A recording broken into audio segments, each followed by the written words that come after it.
time change. I am a Darwinist, and I vote. Thank you,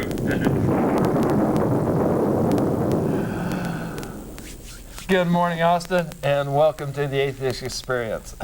Hope everybody got their time change correct here. But we're on here live. This is October 25th. We'll be taking your phone calls here shortly. We're on for 90 minutes. That's a new schedule for this year. And as usual, I'd like to start off with a few announcements about the group, Atheist Community of Austin. This is our newsletter. John Coons does an excellent job on this newsletter, and I'm looking to see which camera. Yeah, there we go. I'd like to applaud John Coons there for his fine job.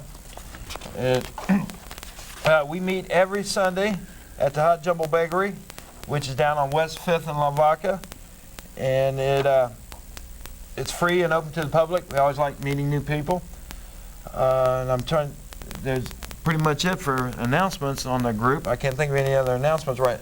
You got more stuff. I know. I'm saving stuff for you. Well, now November 1st we'll have Rohan Weiner, the thank you, graduate student from the University of Texas, and I don't know what his subject is, but the last time he spoke, it was very well received, I understand. And typically his talks are more on critical thinking. And he's very good. He's a very good speaker. Thanks for reminding me. Yes, he will be on the show November 1st, and he's also doing our lecture series at North Cross Mall, Furs Restaurant in North Cross Mall. And that will be November 1st. And as soon as we're done here, we head right on over there. At this point, we'd like to do a few of the announcements. I mean, not announcements, but... Well, I do have one more about the blood drive. We did have our blood drive October 17 last Saturday.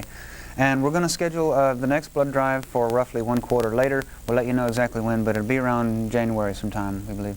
That's a real good idea to do that also. They have a brand new building also, the Central Texas Regional Blood Center.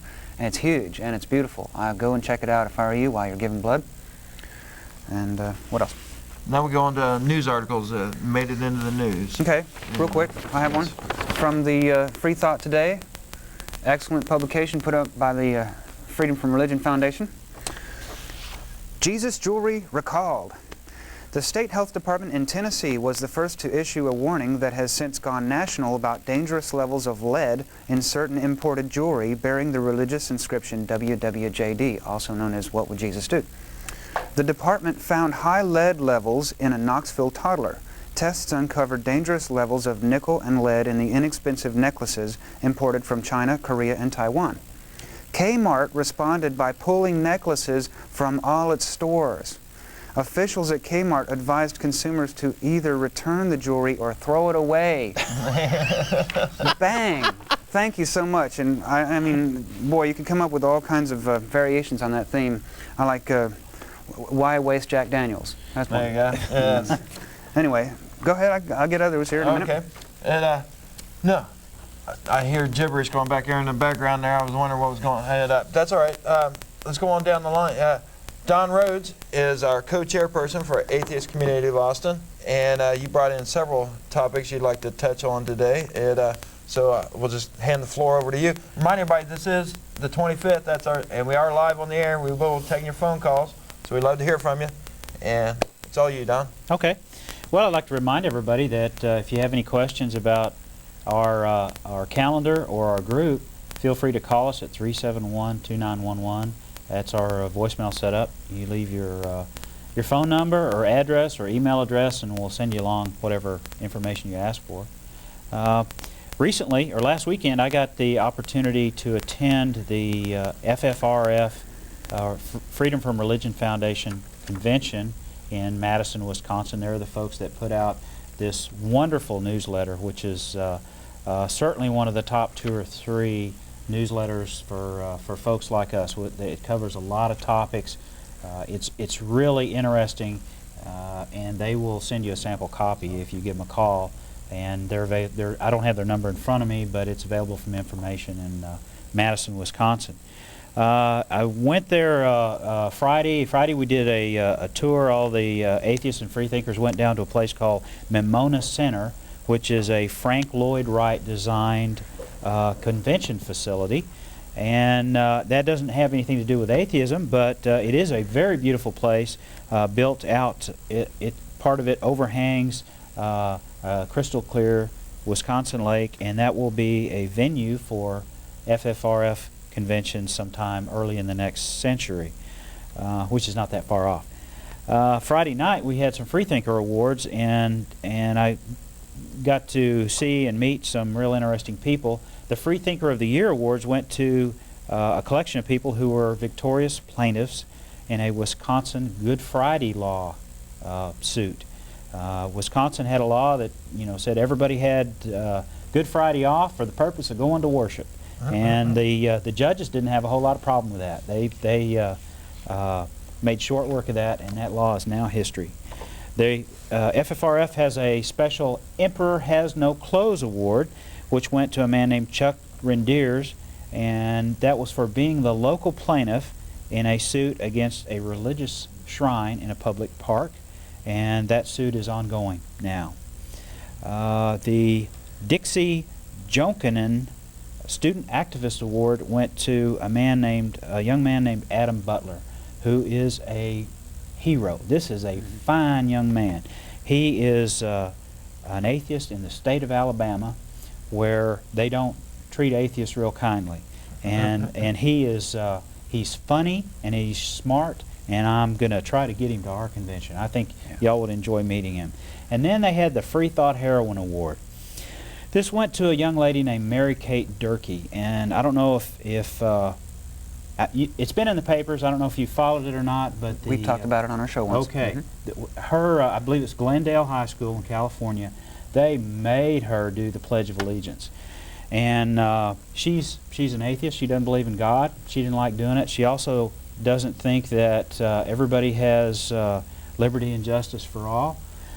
So she didn't want to do it. And her classmates and the teachers in her school were brutal to her. She is a remarkable young lady. She's very brave, and she got the only standing ovation of the whole convention. And she deserved it. She did. And her mom was there. They stood up and answered lots of questions about the lawsuit that they went into with the school district.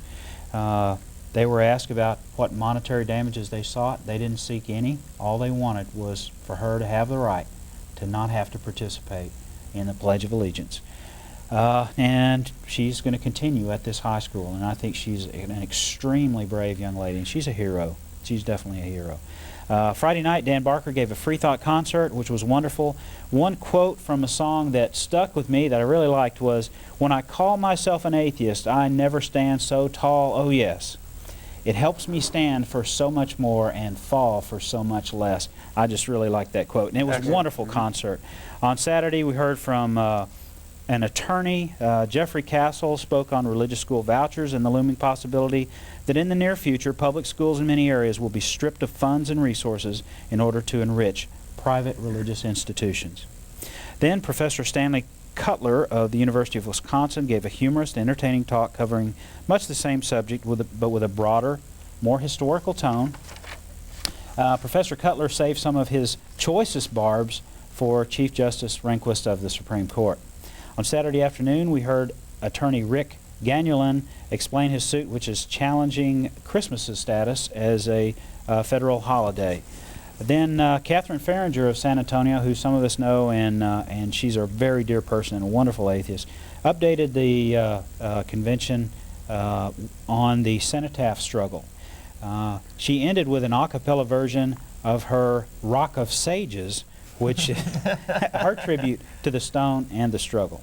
I wish I'd have heard that. Oh, yeah. it was good. It was good. She was apologizing beforehand, saying she couldn't sing, but she can sing. And then Saturday night, the keynote speaker was Professor Edward Larson, who spoke on the Scopes trial in history and folklore, which is also the subject of his book Summer of the Gods, a 1998 winner of the Pulitzer Prize. And because I was there, I have a signed copy. Excellent. So I'm thrilled about that. In all, it was an excellent convention. Madison's beautiful city, situated between two lakes. The leaves have turned. The weather was wonderful. Ann Nickel Gaylor, her daughter Annie Laurie, and her husband Dan Barker are some of the nicest people you will ever meet in your life. I encourage all atheists and other freethinkers to attend next year's FFRF convention in November '99 at St. Anthony's Hotel in San Antonio. I'll see you there. Excellent. I appreciate the report there. Yes. It just want to remind everybody that we are live. We'll be taking your phone calls. That's the telephone number there. Give us a call.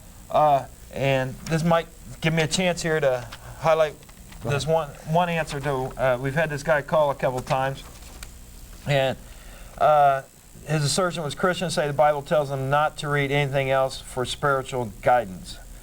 That the response from the caller was he wanted to see where that was at.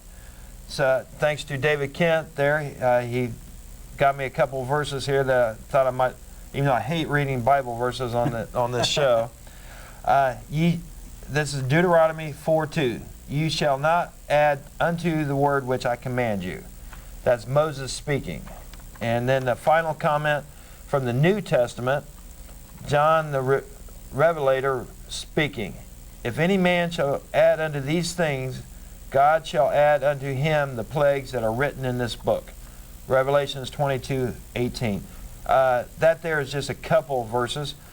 David went on to comment, as a Mormon, I was constantly told by Nazarenes and Baptists of the Southern Convention that the Bible was the only book anyone ever needed to read, that everything else in the world was a delusion of Satan's, that these verses proved that God would never add to the canon of the Scripture, and that these verses therefore proved the Mormon religion was false, since it depended on the Book of Mormon, which Mormons claimed was an additional scriptures from the God. The Mormon rejoinder was that this position limited God, something man could not do. In other words, that Moses and John didn't know what they were saying. But then, weren't these bloodthirsty sociopaths, thank you, Moses and John supposed to be God's prophets? 3 cheers for religion. I appreciate David Kent's research and input onto that. I see a couple lights there, so you want to do something short while we I got several short things, actually several short victories. We're referring again, Free Thought Today, excellent publication, and they have a state church bulletin, and there are several victories to talk about, small victories, but they are victories. Here's one. In response to a complaint by Carl Silverman, a Freedom from Religion Foundation member from Pennsylvania, several crosses marking a section of a state park in Franklin County, Pennsylvania, where outdoor religious services are routinely held, have been taken down.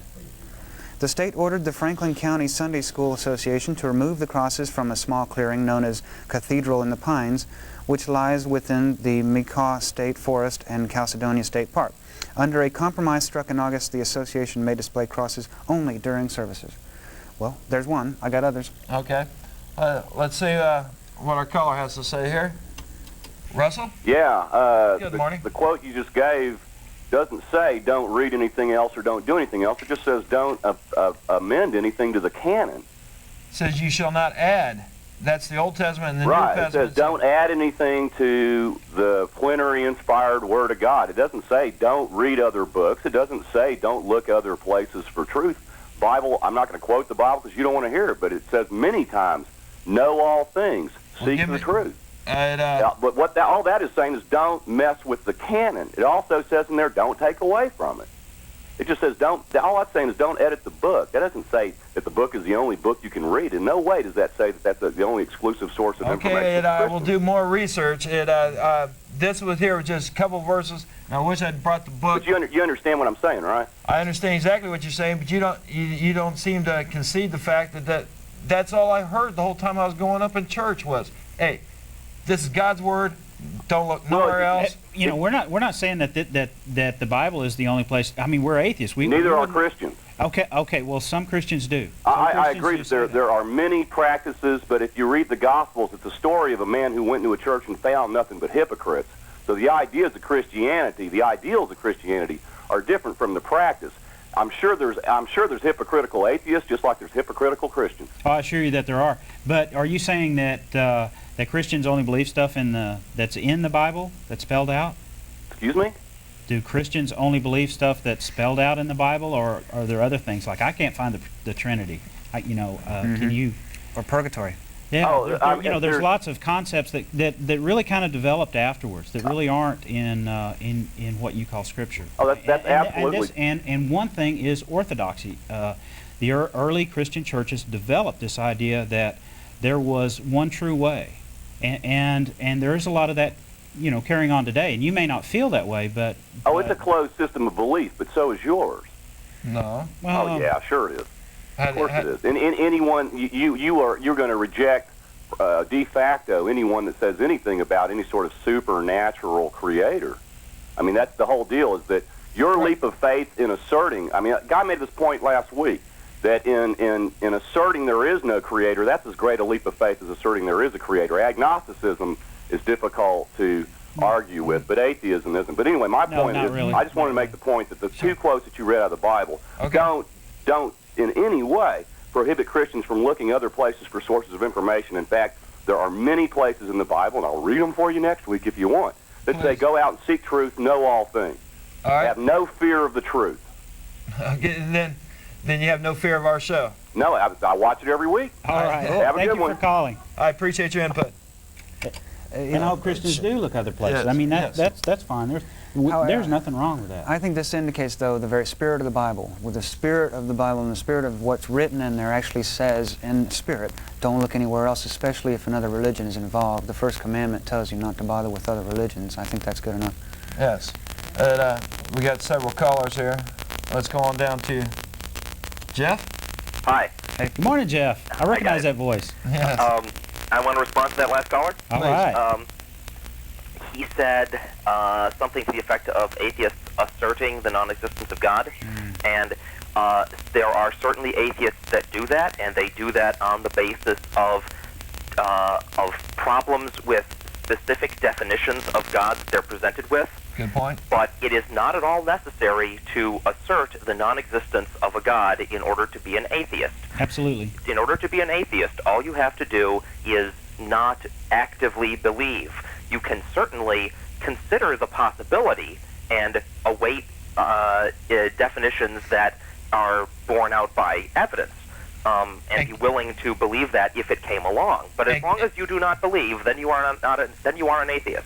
And we also keep an open mind to any evidence that they might want to present. Yes. And, as to their existence of their God or whatever else. Yes. I mean, this guy has an assumption that all assertions are identical, and no, not all assertions are identical. There are assertions that are borne out by evidence. There are assertions that are based on reason, and then there are assertions that are just pulled out of thin air.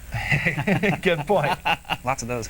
Well Thanks said a lot, again, guys. Jeff. I appreciate Very your good. input. Thank you. You have an Thanks, excellent day. Let's try Edward. Edward, Good morning, gentlemen. good morning. Morning. How are you doing? I'm just responding to the first caller that you had. Sure. The quote that you have in Revelations, what exactly did it say? I'll be glad to repeat that, I guess. If any man shall add unto these things, God shall add unto him the plagues that are written in this book. That's Revelations 22:18. Now, which edition did that come from?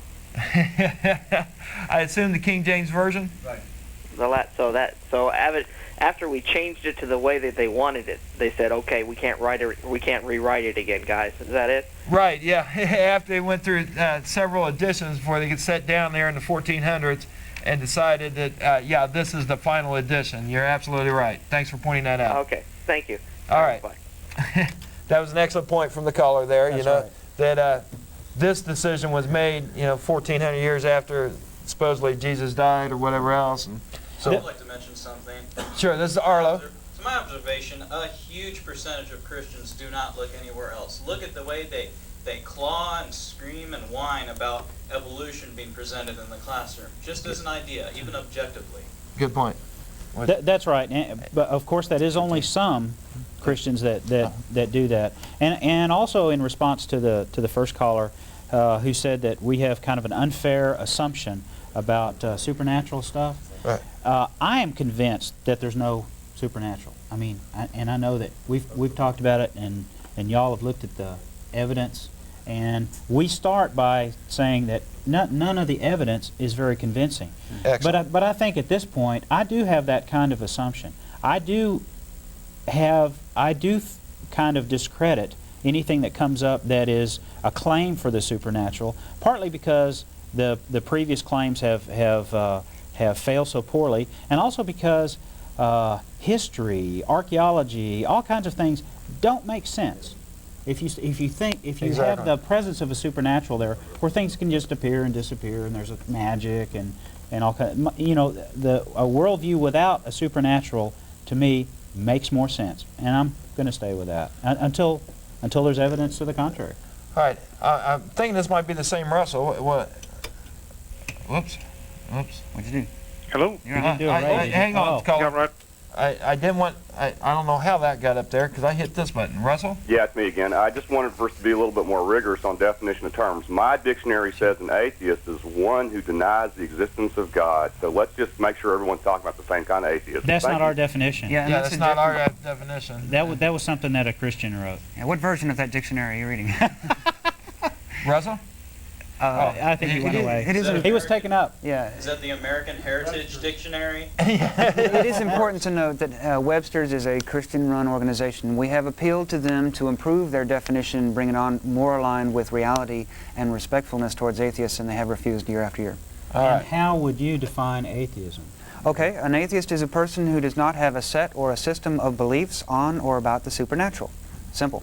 We do not try to define God. We do not say that, that is up to you, the Christians. They're the ones making the claim of the God, so the extraordinary claims require the extraordinary proof. It's Carl Sagan's Very quote. good. Yes, I do like that quote. Let's go to Kim. Kim? No, it's Tim. Tim. Good morning, Tim. Keith. Your usual Tim that calls all the time. Okay. Yes. Good morning. Quick point on Revelation 22. What it's referring to there is not to over-exaggerate the extraordinary prophecies of Revelation. It's referring to the book of Revelation, not the entire Bible. But as far as the Catholics in the 1400s, they've been ripping up the Bible since day one. As far as Catholicism doing that, I agree that it's been changed a lot, but the Revelation verse is referring just to the book of Revelation. And that's an interesting It's saying do not add to these words, and But that's a legitimate. The Catholics have ripped up the Bible, no doubt. There was supposedly pieces in there relating to, pre-existence. What do you call it? I'm not sure what you're trying to claim there. Well, they took out a lot of parts. Yeah, no doubt. It's been edited extremely. And the strict interpretation of Revelation points to the Catholic Church as the future church of the Antichrist. I've heard that before. Well, it's pretty clear. It refers to a city of 7 hills, which is either, Rio de Janeiro or the Vatican. Probably not Rio is going to be the home, but I don't know. Have you seen that carnival stuff? yeah, pretty cool place to go, but I don't think. Well, at the time that Revelations was written, the location it was written in was part of the Roman Empire. And was not it was not yet the headquarters of the church that evolved later on.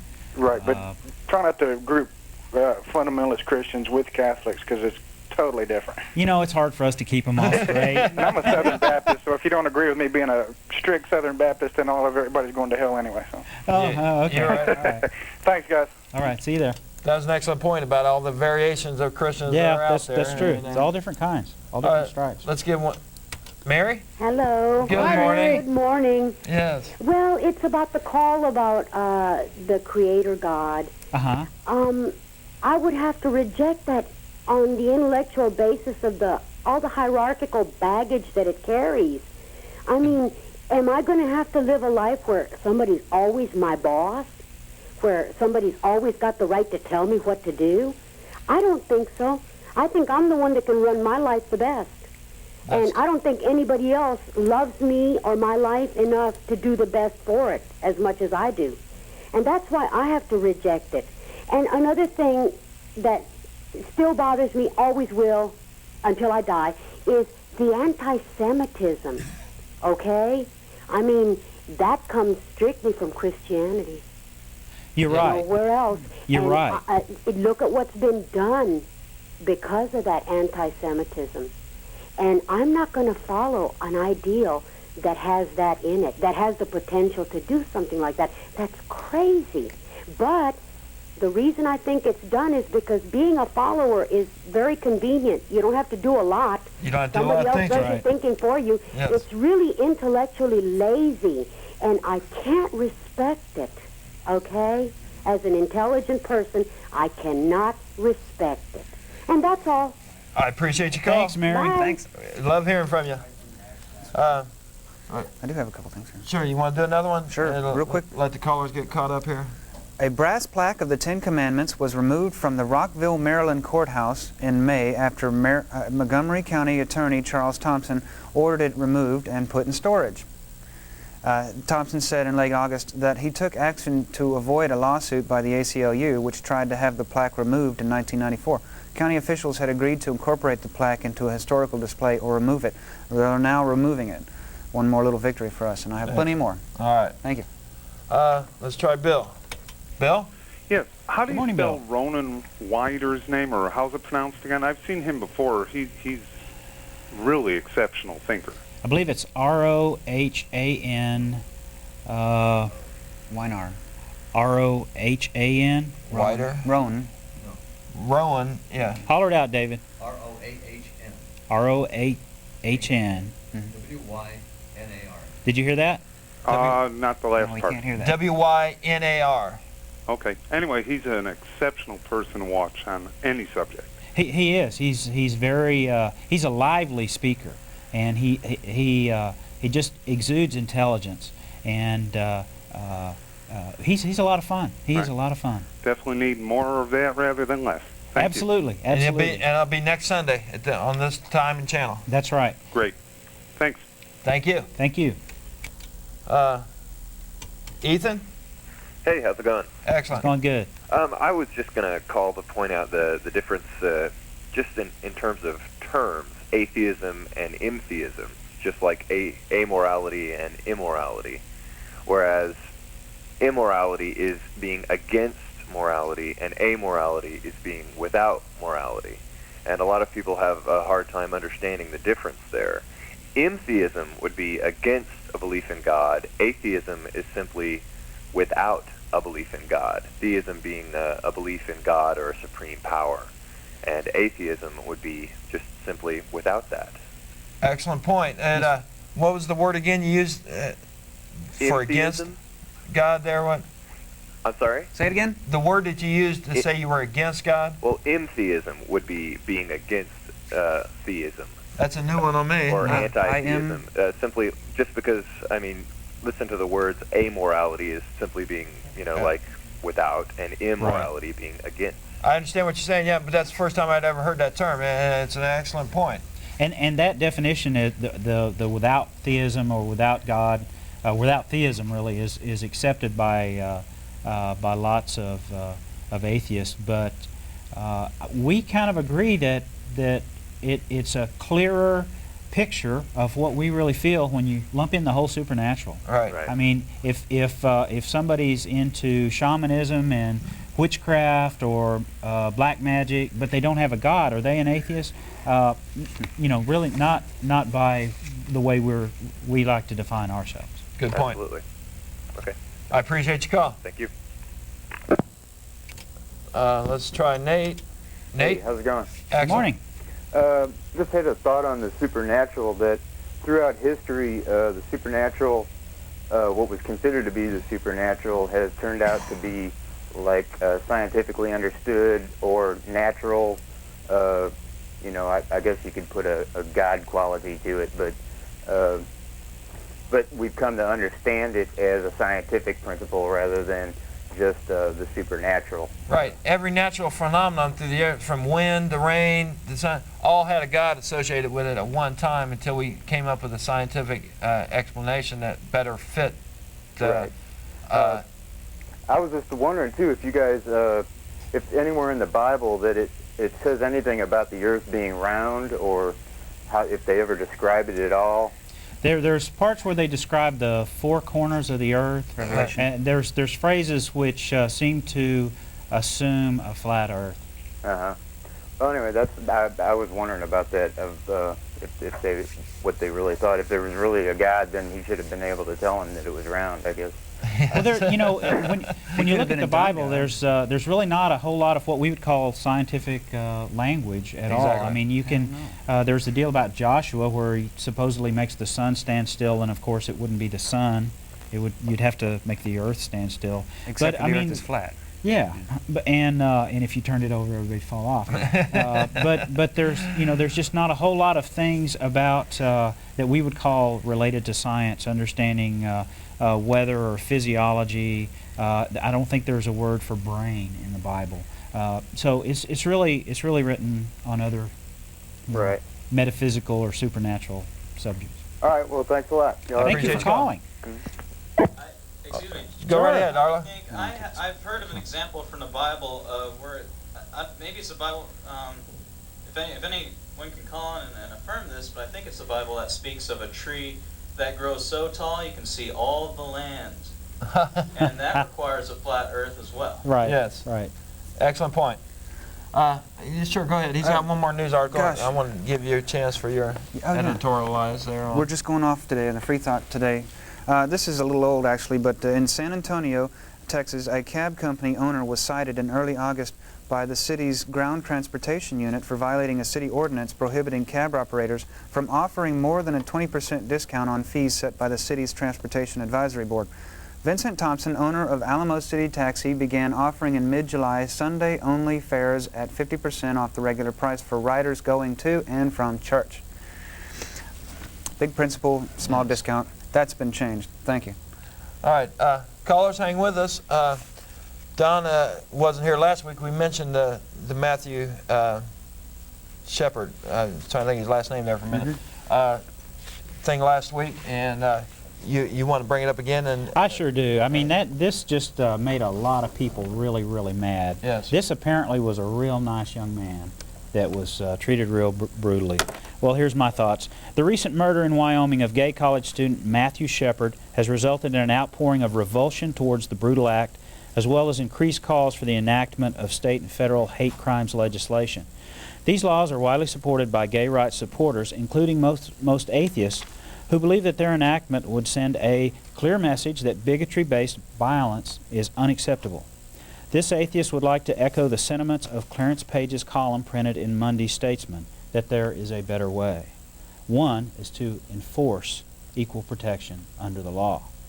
If I can quote from the column, we would not need to worry about hate crime laws if police and prosecutors vigorously enforced existing conventional laws. 2, overturn all sodomy laws. They are aimed at gays, and they are wrong. 3, enact legislation which would allow homosexual relationships the same status as heterosexual ones. And 4, speak out loudly and often against those who think the only good homosexual is a converted one. Religious prejudice against gays is a fundamental element of anti-gay hate, and we should send a clear message opposing it. Excellent point. Excellent. Thank you. Yes, we marched, some of the group marched on the hate crimes last year and everything else. I agree, we don't need any more laws than we already have. We need to send a message to our legislators and judges and everyone else that to use the laws that are on the books effectively, do away, in my own opinion, do away with this mandatory sentencing on these non-violent drug offenders. So we'd have room for people like this that go out and kill people just because they're gay or whatever else. These people should be locked up and put away. They don't belong in society. We have no room for them. And we don't have room for them in our prisons because they're full of non-violent drug offenders. It doesn't make sense. So, but his death has brought a lot of discussion to the table, and hopefully some good will come of it. And we just like to know that I've heard some people condemn the Christian right for this act here or whatever else. I haven't seen any claim on the religious aspect of these perpetrators, if they were actually claiming to be Christians or anything else. From my understanding, it's 2 men and a woman that got arrested for this. There have been studies done on criminals that are in prison for doing this kind of crime. Frequently, religious ideas play a part in the prejudices that they have. And let's not forget the nice people that were out front of this young man's funeral. Oh, yes. That's what really brought it up last week. Yes. Those are just really wonderful people. We love them, and if we could get enough missionaries, good atheist missionaries out there, we could probably save some of these folks from this, this kind of thinking. It's really poor. I appreciate your comments on that, Ed. We can't express how horrible that act really was. All right, let's go back to our callers. Jeff? Hi, guys. Hi, Jeff. I just wanted to add a comment. There was earlier discussion of things that were thought to be supernatural that science now understands as natural phenomenon. Yes, correct. It's important to keep in mind that not all things that were thought to be supernatural phenomenon eventually turned out to be scientifically understood. A great many of them turned out to be simply imaginary. Good point. There is no philosopher's stone that will turn base metals into gold. There are no dragons or elves or fairies or pixies. Or Fountain of Youth. And I just wanted to make this comment because I often hear that sentiment expressed by people who believe in various supernatural things and recognize that they aren't currently validated by science, but want people to believe that they will be eventually. And, that just is not necessarily the case. All right. Okay, thanks. Thanks for calling. Let's go to Mike. Good morning. Good morning, Mike. I just wanted to bring something to your attention and to the attention of other concerned people in Austin. I had the opportunity recently to attend an Austin City Council meeting, and they opened the meeting with a blatantly Christian prayer administered by or given by a Baptist minister.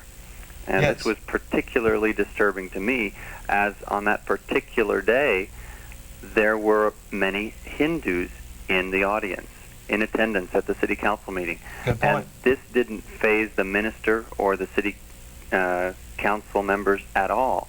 They didn't seem to be bothered by this. They didn't seem to even appreciate that giving a Christian prayer at the opening of a public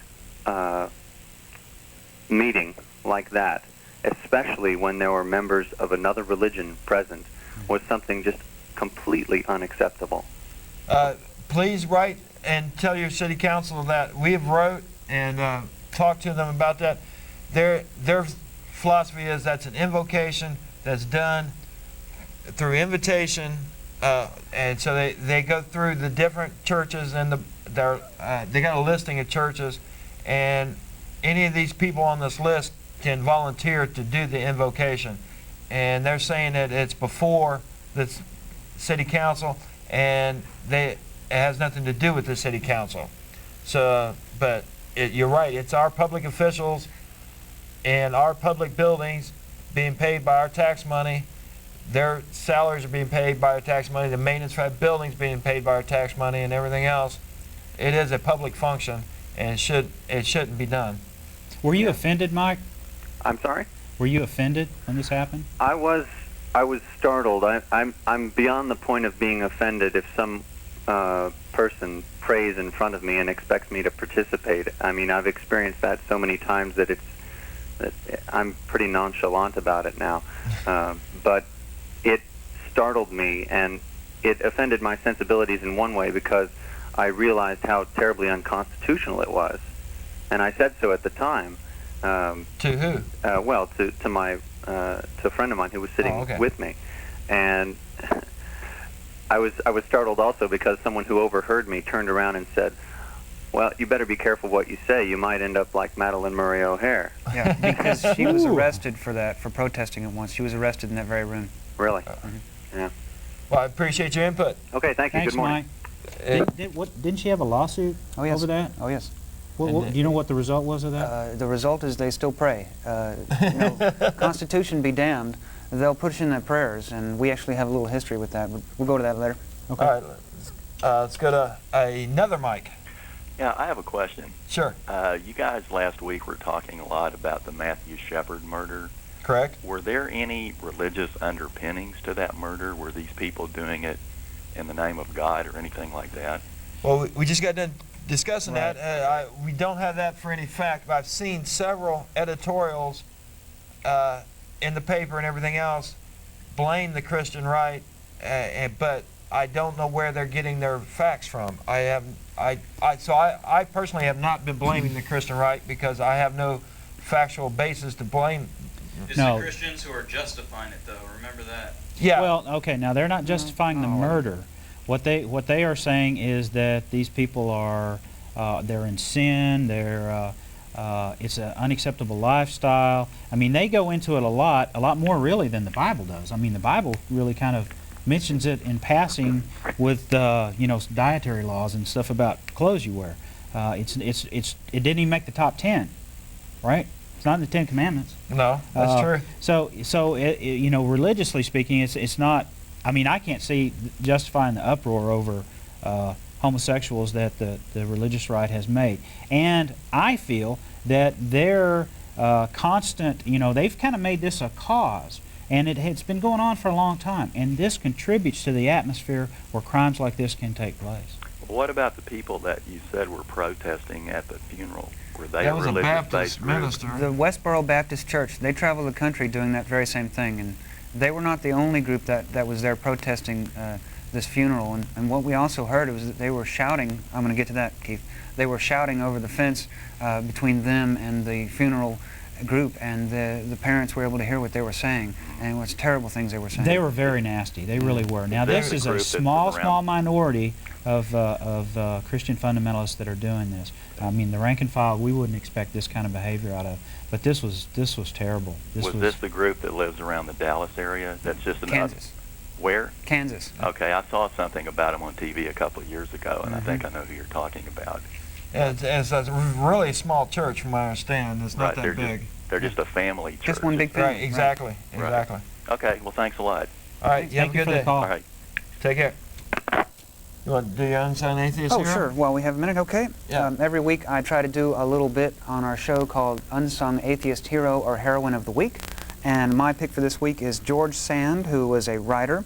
George Sand was the pen name of Amantine Lucille Aurore Dupin, who was a woman. This was a woman who took the pen name of a man. Okay, and we'll find out why. She was born July 1st, 1804, and died June 8, 1876.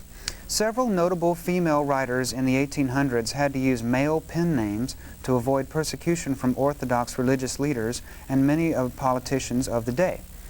When she was 13, her father died, and she was placed in a Roman Catholic convent for 3 years. After leaving the convent, she married, had 2 children, and then divorced.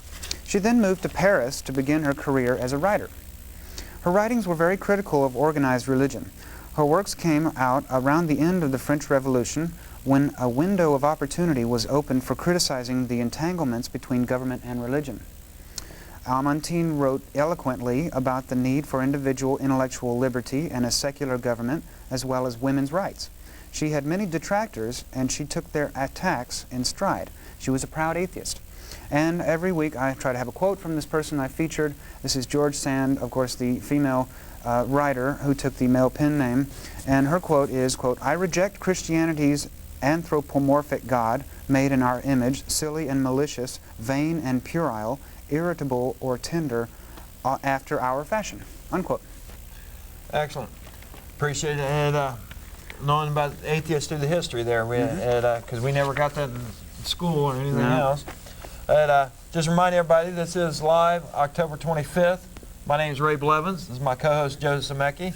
And this week's guest, Don Rhoades. He's co-chairperson of the Atheist Community of Austin. And we'll go back to our phones here. We have Jack. Hey, good morning, guys. Good morning, Jack. Just tuned in a second ago. I want to salute you all for your academic honesty here. I've been very impressed with the open-mindedness that I've seen so far. Thank you. You said homosexuality was only mentioned in passing in the Bible. Right. I think the reason that most folks on the religious right get upset about it is because the Apostle Paul mentions in his epistles that homosexuality is one of the things that happens in society when it starts rolling downhill. Like you'll see murder, and then men will start sleeping with men. So, it's not something I lose a whole lot of sleep over, but I think that could better explain why a lot of more fundamentalist Christians get worked up about it. I appreciate that. All right, guys. Well, Can I also just mention this is a lame-ass time slot for this show? No, we like it. Like, what kind of atheist show comes on Sunday morning? You need to have it on Sunday night or, Saturday or something like that where, more Christians can call in. They do. Yeah, we have a surprising number of Christians that do call in the show on Sunday morning. Really, I'm skipping church. That's the only way I can call in. we have a lot of people that are Christians that watch us regularly, and Yeah. we appreciate that. We thank them for their open-mindedness and for their input. All right. Well, thanks for your dialogue. Thanks for your honesty, guys. I'll talk to you later. Thanks. All right. Thank you. You have a good day there. They're actually showing me line 2, and line 2 was dead. Now it just came back up. And got 3. Yeah, she's on the line with 2, right? We had missed 2. Do Dean. Yeah. So we're going on down to 3. Dean? Hi, Dean. How's it going? Excellent. Going good. I just wanted to point something out that a lot of people seem to use in the Christian circles about Sodom and Gomorrah. The reason that they say that the city was destroyed was because of the homosexual activity. But in reality, if you really look at the passages, it states that it was the raping of people that didn't want to be involved in that kind of thing that was bringing down the destruction of Sodom and Gomorrah. The fact is, the one guy had 2 daughters that he was willing to give to the crowd if they'd leave his friend alone. And they chose not to be with the girls. They took his friend and raped him. Yeah. And this is the type of activity that was going on in Sodom and Gomorrah that actually had it destroyed, not the homosexual activity. Interesting point. Yeah. That's a disturbing story, when you read the whole thing. Yes, it is. And there's several interpretations. So it's wide open to interpretation there. But I do appreciate yours. All right. Any other comments? Good day. All right. You have a good day. Let's go to Randy. Hello. Good morning. How y'all doing? Doing good. Great. Listen, guys, are y'all aware of a book that's being written about Madalyn Murray O'Hare by a former member of the Atheist organization here in Austin, by David Walters? Is that the book we reviewed 2 weeks ago? 3 weeks ago? It's a different book. Okay. You mean David Waters? Waters. Yeah, I'm sorry. You're right. He's writing a book? Yeah, and that's news to us. Yep. It was. Well, I know for a fact that it's been written, and the ghostwriter that helped him with it is a guy named Harry Preston out of Dallas. And there's some pretty revealing things in that book. I read an excerpt from it. Any tidbits you'd like to share with us? Well, there's speculation as to where Miss O'Hare went, and there's speculation of things that he gathered from his time with her and with John, and here's what's amazing. It was pitched to 40 different houses in New York, and not one would pick it up. Mm-hmm. Publishers. Right. Not one house would pick it up. There'll be speculations for years, kind of just like Jimmy Hoffa. We still don't know what's going on with him. Her name will be with us for years to come. That's right. That's right. She has a secure place both in history and in controversy. From yes. Yeah. Well, my point, what I was going to ask you, can you shed some light on why one of the most important figures in the atheist organization, if not the most important figure, no house would pick that up, no publisher. I don't understand why her story is not worthy of a book by anybody. There's several, and I'm thinking it says more about the author than it does Yeah, the it's subject. probably more to the quality of the work. There have been several books published since the disappearance about Madalyn, and typically publishing houses, they're very narrow on what they pick up. They want to sell a lot of books. Yeah. Well, David Walters, he was inside. This is a guy that was in this organization and was in the inside track and with them and knew everything about them. I just find it very strange that somebody from the inside, all these other books, I don't know who wrote them, but this guy was there. Whoever wrote those other ones is just researchers. Yeah. Joe Zamecki, our co-host, is also a member of American Atheists, and Did you know Walters? No, I haven't met him, but I should say that we should qualify this by saying quite a few questionable people were employed at that place over a period of 15, 20 years. Yeah, because I read his background. He served 17 years in prison for manslaughter, and he was a relatively shady guy himself. Yeah, so that's what I'm saying. The fact that the posters wouldn't take it says more about the author than it does the subject. Yeah, there were even Christians that worked down there from time to time. There was no sign on the wall that you had to be an atheist to work at the center. Yeah. Okay, guys, I just want to see what... I appreciate your point. In fact, that is one interesting thing about that. They're not allowed to discriminate on the basis of religion, which has been held up in court. When So they have to... all But churches, can do that. churches are allowed to do that in their hiring. So, all right, let's go to Jim.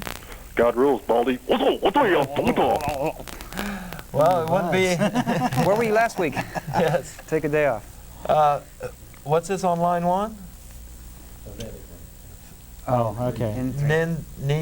N3K? N3 key. N3 key, excuse me. Yes, hi, how are you? Excellent. I'm just visiting here in Austin. I was going through the TV, and I see you guys. Are you guys like an association or Yeah, Atheist Community of Austin. And what do you believe in? We don't even like the word believe. We're convinced of certain scientific facts, but we have no beliefs on or about the supernatural. Do you think that everyone needs to have some kind of magical thing that they believe in, or is the facts good enough? No, sir. The facts are very well established, and the facts are good enough. That's the way I feel. Magical. There's nothing magical about it. Well, that's I couldn't agree with you more. It's a world full of nature, and there's lots of just wonderful, awesome things going on, and so the supernatural stuff. I don't really need it. I'm not in the same place as Ray. I use the word belief all the time, but I don't have any what you would call religious beliefs. Well, I mean, I respect your point of view, and I was pleased to hear that in whatever center you guys were referring to, that there's Christians there too, and my God, there might be hope for you three guys too. and for you, you sound like a decent individual. Well, I try to be, and I'm going to go to church today, and I'll pray for you three guys, and believe me, I'll see you guys somewhere in the next world. Well, let me ask you this: if you're, I mean, you accept the Bible, right? The Word of God and all that. Yes, is that sir. right? How can you be a moral person when you trying to build on that? I struggle with that. How's that possible? How can I be a moral person? Right. Well, the values are very well established there. It's you're responsible for your actions here on earth, and you will be judged.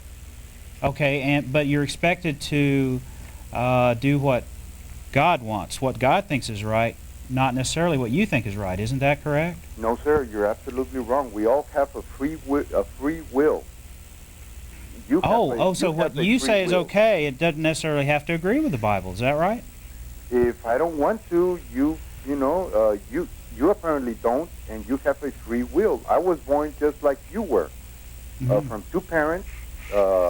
We both look like healthy individuals, and you have your own free will, and other people have other free wills. I mean, you can think, and I would hope that one of these days you will change, and you will see that there is a God, and that God loves you, and that His Holy Son came for you and for me. And I hope you pray for knowledge, and you open up your mind and read the Bible with an open mind, and find out how contradictory, how full of bigotry, and the Bible's full of hate and murder. I mean, it really is. I mean, if I know that you don't really hear that from the pulpit on Sunday, but there's lots of if you read the whole thing, there's lots of things in there that just frankly aren't good moral advice. On the first page of the Bible, it talks about how God punishes the children for the sins of the parents. Now, in I'm sorry, in my moral scheme, that's unacceptable. That's crazy. And I think it probably is in yours too. So I think maybe that maybe you have evolved beyond the use of the Bible as a moral guide yourself. Well, I'll leave you guys with just one thought, okay? All right. Don't read the Bible literally because you cannot understand it. So it's not true. I'm sorry, but I understand it much better when I read it literally, and it really makes me sick much faster. And how should we read it? Conceptually. Conceptually. Conceptually. It's full of, even Jesus Christ, he always talked in parallel. So you have to know what you're talking about. It's not just getting the book and trying to read it. I mean, it's not Time magazine. It's not your. It's not as Austin intelligent newspaper. as those publications. What if I told you it's just one major work of fiction? There wasn't even a person called Jesus Christ that walked on this earth, and you're going to tell me that I'm supposed to read this as conceptualized, like a dream, or something else? No. You have to be led by somebody that knows theology, that knows history, that has been educated, so that you can get the whole experience and be a whole person. And you guys will mature, and you will change. You're going to grow up, Ray. Well, we've all three been Christians, and maybe someday you'll be an atheist. Hey, it's possible. Yes. Call 371-2911. Give us your address. We'll send a missionary over there, and we'll explain this stuff to you. And maybe we can turn you around. I think if I talk to him one-on-one, I will change him. Okay, 371-2911. I will. Okay. Darwin bless you. Darwin bless you, yes. Thank you. Hey, it is Sure. so interesting that you have to already be a moral person to interpret the Bible in a moral way. And they say you need the Bible to be a moral person. Yes. You don't need the book if you're already moral, so what's the point? Get rid of it. Good one. So, is number 3's been on and off again. Let's good morning. Hello. Heather? Heather? My name's Jenna. Jenna? Yeah. All I have right. some comments. Okay. I think that the Bible was created to control people who are too stupid to know how to behave on their own. And there are a lot of stupid people who need the Bible just to keep them from killing us and having incest and etc. It doesn't work. Yeah. That was a good point. And I have another comment too. Sure. Okay. I think that the Christians' idea of Satan is anything that they can't control and they don't understand. It's right. Excellent. It could also be God. It goes both ways. I guess it's a tailor-made religion. And something else about Satan. We've been accused every now and then of being Satanists. For some reason that atheists are evil, so we must be like Satan worshipers or something. Satanism is something that came out of Christianity. It's actually a part of Christianity. just like one step removed. Well, right, and but it brings up the point. If Satan is supposed to be evil and God is so good, look at the facts. Examine the text that's supposedly the behavior of God, and honestly answer: is this good behavior, or is it sometimes evil behavior? And if that's the case, what's the difference between worshiping God and worshiping the devil? I mean, frankly, I don't get it. One's about the same as the other, and it's possible to have a much more rational, clear, understandable, workable worldview with none of the above. I wanted to invite you to our meetings. We meet every Sunday at the Hot Jumbo Bakery. Except the first Sunday of the month. Except the first Sunday. Yeah, next Sunday we will be at Furs at North Cross Mall. But it's on West 5th and Lavaca, and it's free and open to the public. Jana? Yeah. I just wanted to invite you down. Okay, thank you very much. Thank you. You have a good day. Because our graphics are out today, we do have a website also, which we weren't able to put up there, www.atheist-community.org. Kellen Von Hauser does an excellent job on that webpage. You might want to jump on there and check it out. Let's keep going with the callers. Callers are doing real well this morning. Clint? Yes, hello. Good morning. Morning. I heard you mention a while ago that you were Christians at one point. Yes. Well, my feeling was I was an atheist all along. I just didn't realize it. And, I went to church. I don't know if I'd ever claimed to be a Christian. Mistake. Nice take. Well, I'm kind of in the same position. I used to, in the past, I gave, just about 110% to trying to devote myself to religion and, be a religious person, and it just wasn't working for me. It just brought me a lot more pain and suffering than anything else. But I can't agree with one thing that you were saying earlier, and that's that you seem to think that the Bible is just, I can't just dismiss it out of hand because, I still read it. I don't do the research on how it became the present form that we now have, that we call the King James Version out of the 200 and some odd versions that are out there. If you did the history on how that book came to be, I think you'd have no problem at all throwing it out the door. Well, okay, I understand, but I can still read it and take it on its own merit because I can see, useful information when I So there's parts that you cut out that you don't pay attention to. Exactly. And now we'd like to determine what knife you use to cut what parts out. I use my own common sense and judgment. Why can't you continue that on down the line and convince and see the fallacy that's in the book? That would reduce it to a pamphlet. Okay, this is the way I view it. Basically, it's a repository of knowledge, like many other works. Whether it's true, whether the events are factual or not, it doesn't really bother me. It doesn't, I don't consider it. Maybe it's true, maybe it's not. But I know good, sound philosophy when I see it. Well, give me one that's in the Bible that you use that can't be found anywhere else. Okay, that's a good point, but I'm just saying that, I'm an atheist as well. I don't believe, in the supernatural. I don't really put much stock in religion. I'm just saying that, I still find I think there's some wisdom contained in the Bible. I'm asking for one bit of wisdom that can't be found anywhere else. Okay, well, I'm not saying it can't be found anywhere else. Well, that's my point. There's nothing unique to the Bible. Okay, well, I'm not Don's shaking his head there. I'm sure that you can find spots. Like for example, we've talked before about the Golden Rule. We kind of all agree. Golden Rule, good idea. Not original. It's not original in the Bible. Right. And there, there's probably other places in there that there's some good poetic language and some phrases that if you use them positively in your own life, that they can, that they can be of some benefit to you.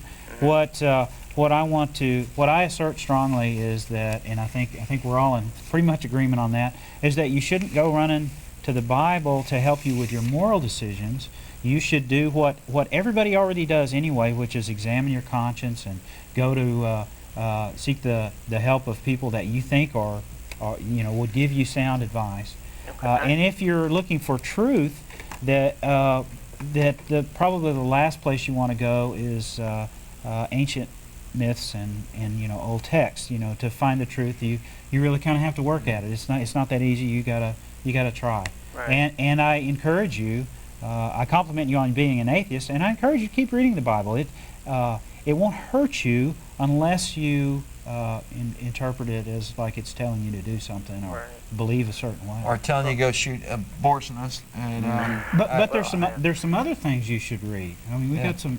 Can we talk about some other books real quick? I'll go sure. Yeah. Actually, he brought in some books here. Okay. Will you hold them up for sure me? Will. And this is part of a continuing series called Bish, Books Every Atheist Should Have, and these are not part of the core, but these were books that were recommended for consideration. So they've been considered. Okay, first one, Atheism, A Philosophical Justification. Author Michael Martin's name will be found frequently by any internet search for atheist books. His other works include the popular Big Domino in the Sky collection, which I've been told is a pleasant, enjoyable read. A Philosophical Justification is not. This is a dense textbook devoid of readability. Don't buy it. Next one, Why People Believe Weird Things.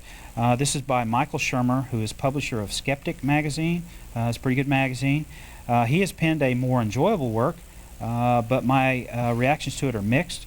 Shermer debunks plenty of creationism and alien abduction, and there's also a genuinely excellent look at Holocaust revisionists. But I thought the detailed criticism of Ayn Rand and the objectivist movement seemed out of place. All in all, it's not a bad book, but atheists know this stuff already, and it's covered better in Sagan's Demon Haunted World. Save your money. Age of Reason. George Washington gave a great deal of credit to Thomas Paine for the success of the American Revolution. His short book, Common Sense, was a clear, persuasive argument for American independence and was a bestseller.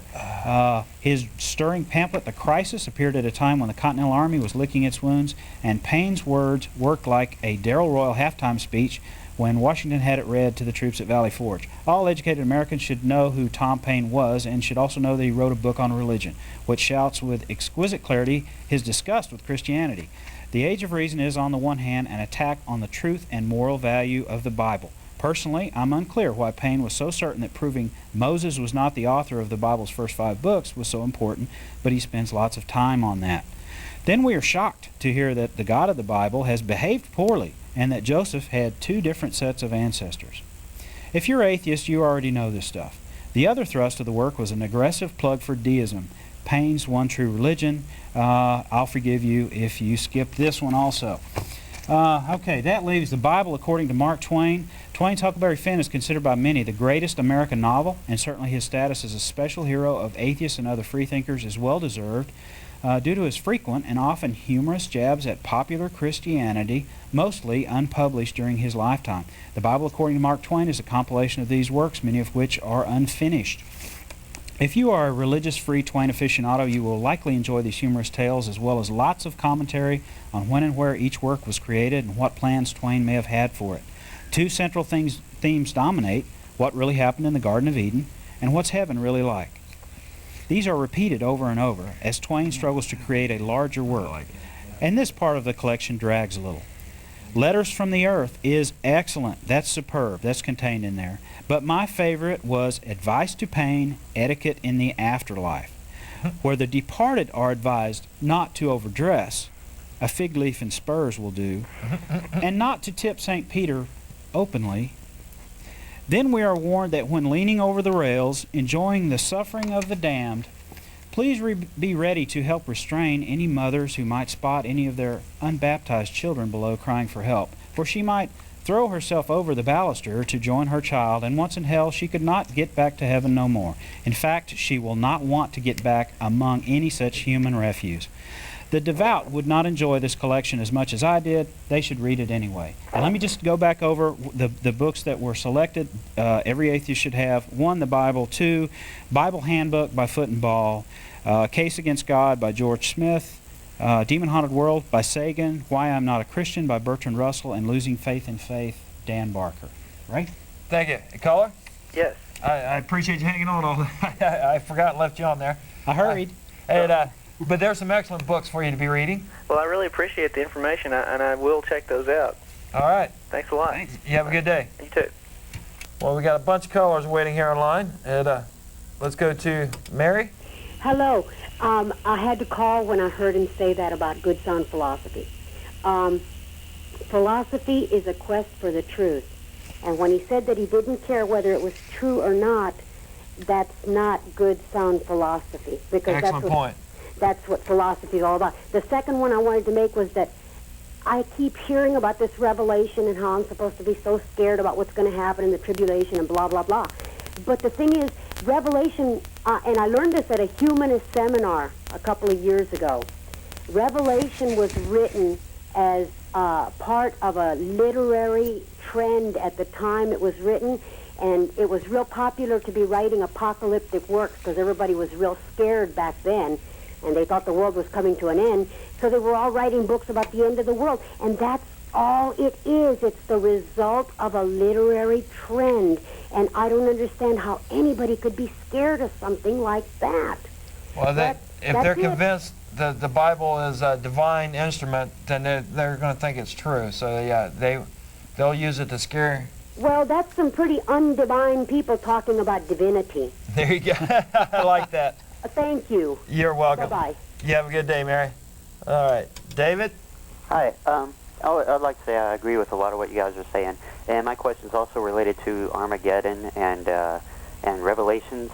Sure. I was wondering if you think it was created as some kind of device to keep the sheep at bay and kind of instill fear, just to enforce leadership. And I'm wondering if you think there's any relevance to it.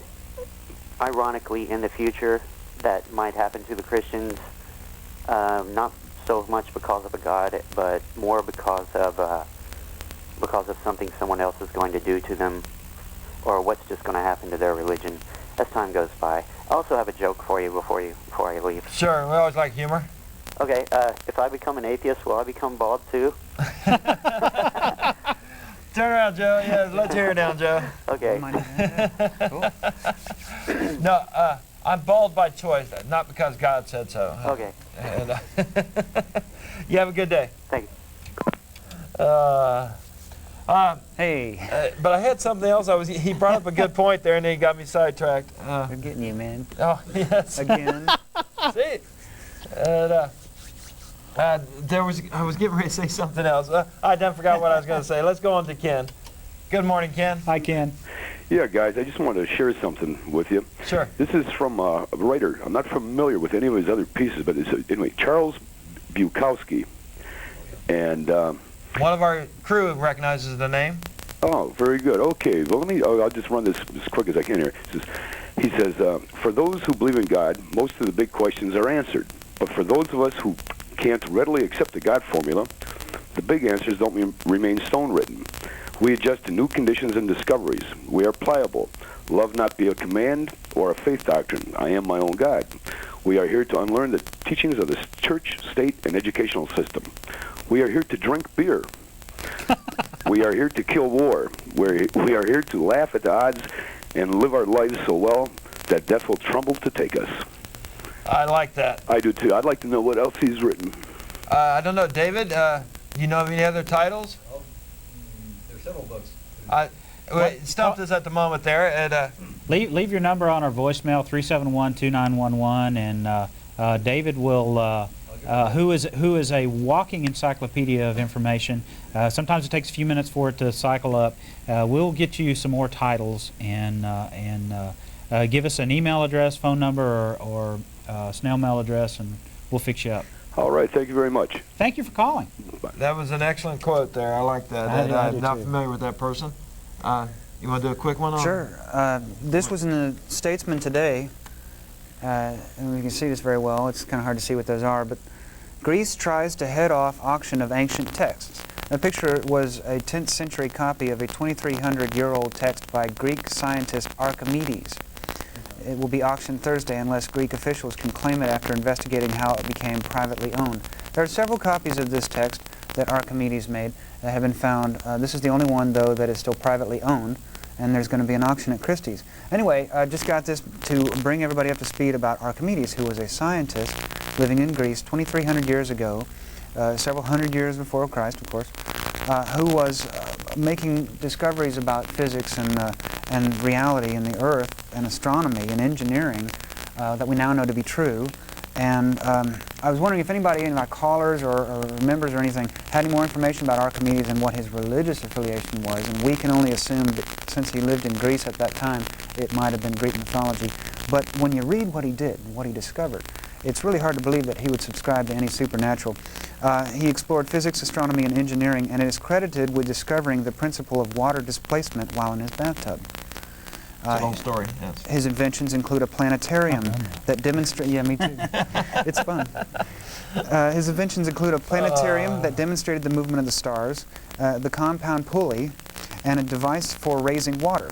Anyway, he's just a really smart guy way back then. We were wondering if anybody knew anything more about him. We'll talk about that more later, though.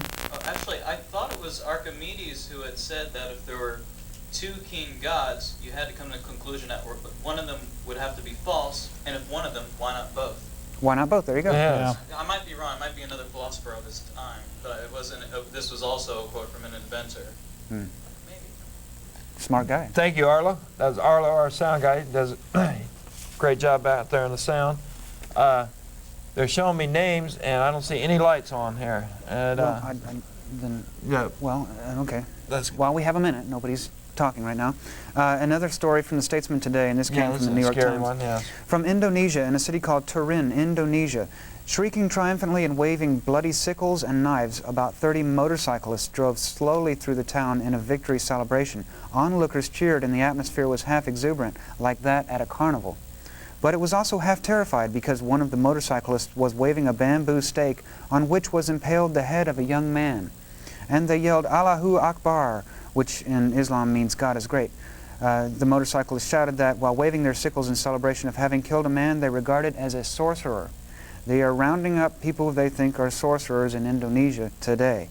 The parade is in this remote farm town, 400 miles southeast of Jakarta, was part of a ferocious hysteria that is sweeping some remote parts of Indonesia.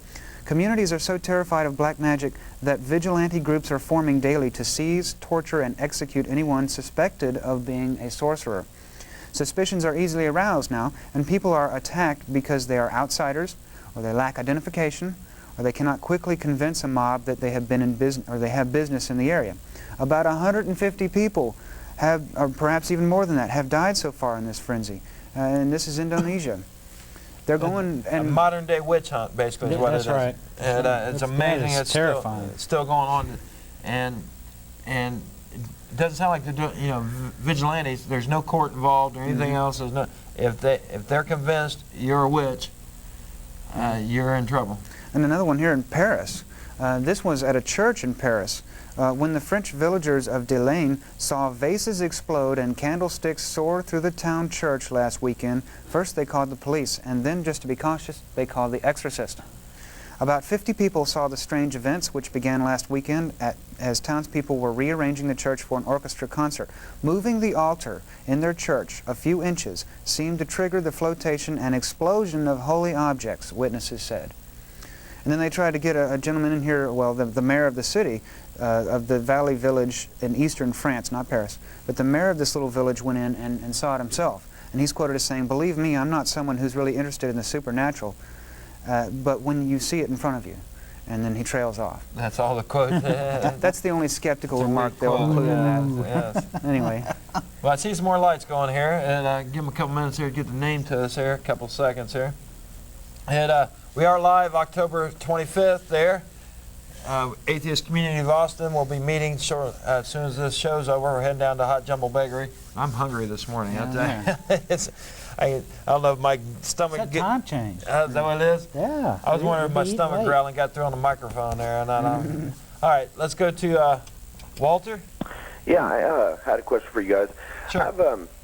I basically consider myself an atheist for quite some time. Of course, you know, I grew up in the United States, so I was exposed to religion and all those type of things.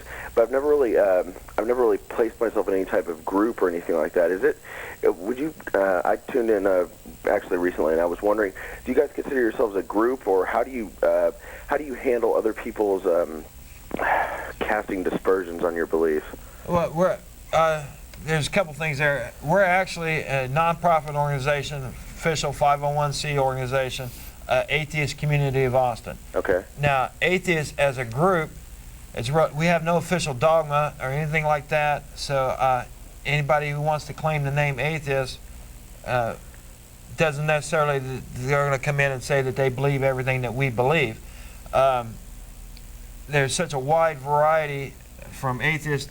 So once you start talking about other issues such as abortion or anything else, you're going to find a wide variety of views in our own little group here. Now, that's one of the disadvantages of atheists. But we also want to, through this show and through our actions and everything else, show that atheists aren't bad people. They've had the name has got such a bad kind of definition through the years that we're definitely trying to put a good face to that name, and at the same time educate people all the bad baggage that goes along with the name Christian. Just because you say you're a Christian, we want you to point out to you all the history that goes along with that, all the millions of people that have died in the name of Christians, all the I love Christianity, for I am a Christian. Thanks, Arlo. That's Arlo, our sound guy. I love those drop-ins. If I could just jump in for a second. Don Rhoades. It is fun to be around. If you're an atheist, it's fun to be around other atheists. We think the same jokes are funny, and most of the time anyway. And we have lots in common to talk about, but we're very different. It's there's a wide variety in age, occupation, appearance, everything. So it's a diverse group of people that share this one thing. It's good to come together and talk about things like religious liberty, which if we organize a little bit, we can help save it, for everybody else, because it's being threatened, and we're aware of it. And if you're an atheist, I'd advise you to do two things. Join a local group. It doesn't necessarily have to be us, but try it out. Hang around some folks where you have some things in common, and you'll pick up interesting things. You'll find out what, for example, what is a good atheist book.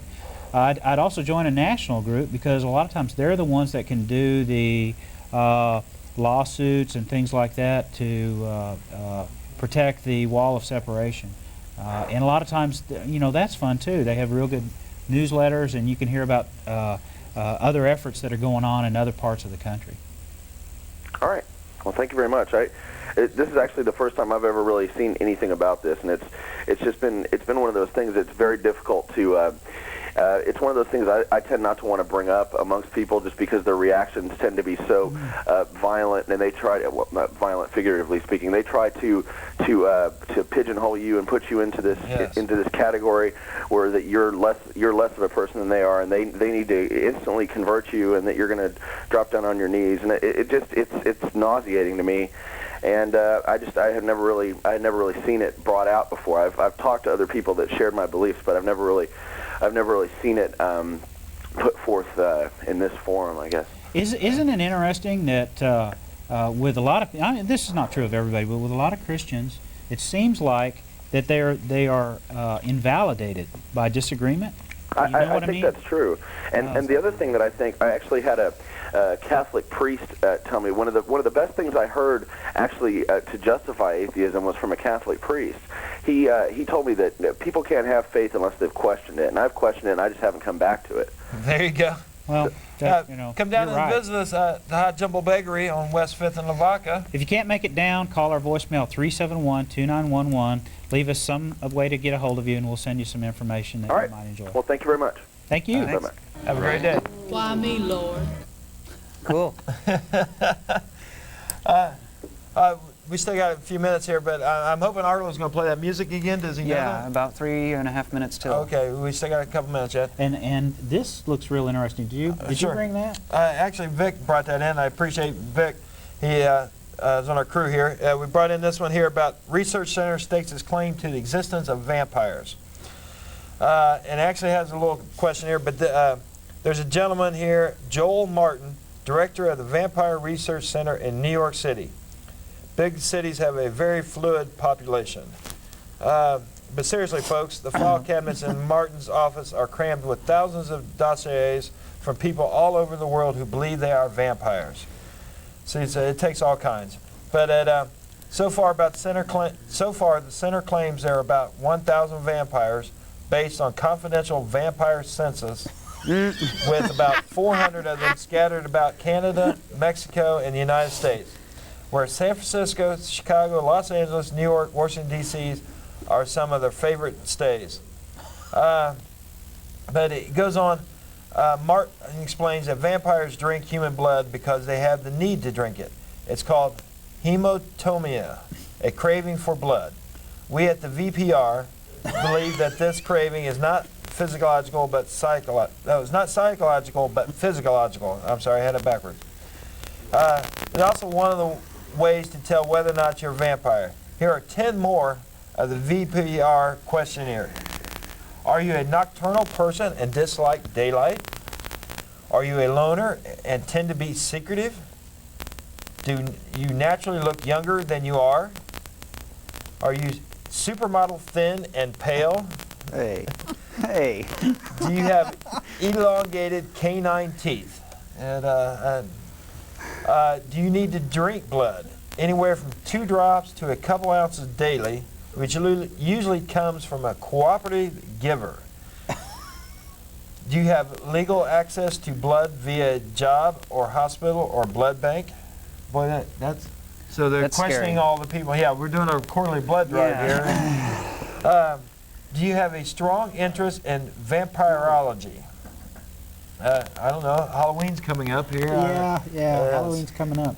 Do you have a voracious appetite for rare meat and on average an aversion to garlic, not to mention mirrors. Do you almost always dress in black? That's quite a few people here in Austin, I think. I'm afraid it is. Black's such a favorite color here in Austin. So that just shows you it takes all kinds, between the witch hunt going on in Iran to the VPR, Vampire Research Center here in New York. But it is America, and we do appreciate everyone. We do love everyone here in Austin and America and everything else. So with just the last couple minutes here, you got anything you'd like to... Pardon me, I am not a vampire, I'm a driving instructor from Johannesburg. From Johannesburg. I see now. We're really done. I don't know where you got that one, Arlo. I was that's totally wonderful. unprepared for that one. That was great. Almost out of time there. Do we want to go to our music then? Sure, Arlo, whenever you're ready. Also, www.atheist-community.org. And this is from Joe's band, Dave Bone and the Troublemakers, which are no longer together. Right, it's called Jonestown. Thanks, Austin. We love you, Austin. Way out in the jungle, way out in the trees, 900 Californians, ready as they could be, and the babies go first, drinking great Kool-Aid, the babies go first, cyanide Kool-Aid, the babies go first, drinking great Kool-Aid, the babies go first, cyanide Kool-Aid. They shot up the Orion, the guy and he's looked on, they chop him into pieces, Y'all see this guy? God and he's way too done, and the babies go first, drinking great Kool-Aid, the babies go first, cyanide Kool-Aid, the babies go first, drinking great Kool-Aid, the babies go first, cyanide Kool-Aid.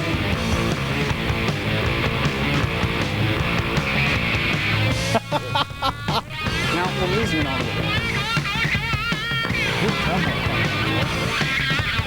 Joe's the drummer. I'm He's a solo thing. The babies go first, drinking great Kool-Aid, the babies go first, cyanide Kool-Aid, the babies go first, drinking great Kool-Aid, the babies go first, cyanide Kool-Aid. Well, I hope that you don't buy it. It's gonna happen soon. Someone else might try it. Maybe Reverend Moon. And the babies go first. Drinking great Kool-Aid, the babies go first. Cyanide Kool-Aid, the babies go first. Drinking great Kool-Aid, the babies go first. Cyanide Kool-Aid. Way out in the jungle, way out in the trees, 900 Californians, there as they could be, and the babies go first, drinking great Kool-Aid, the babies go first, cyanide Kool-Aid, the babies go first, drinking great Kool-Aid, the babies go first, cyanide Kool-Aid.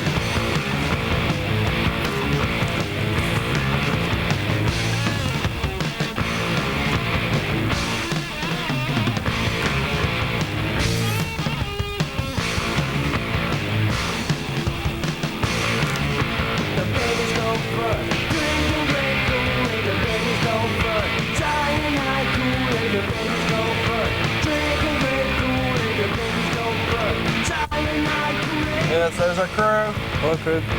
Wave at the camera, crew. Fantastic. Yes, folks. That was Jonestown by Dave Bone and the Troublemakers. My phone's light up. Yeah, if you see us, Dave, give us a call. Love to talk to you about your music. Couldn't hear that, Arlo. Sorry. And, thanks. Bagel Shop, 5th and Lavaca. Yeah. On the television. Throw something else in there. Come on, Arlo. I couldn't hear it. Well, we're down to less than 30 seconds. Any of the callers that are on the line there that want to get through to Atheist Community of Austin, 371-2911 is our voicemail.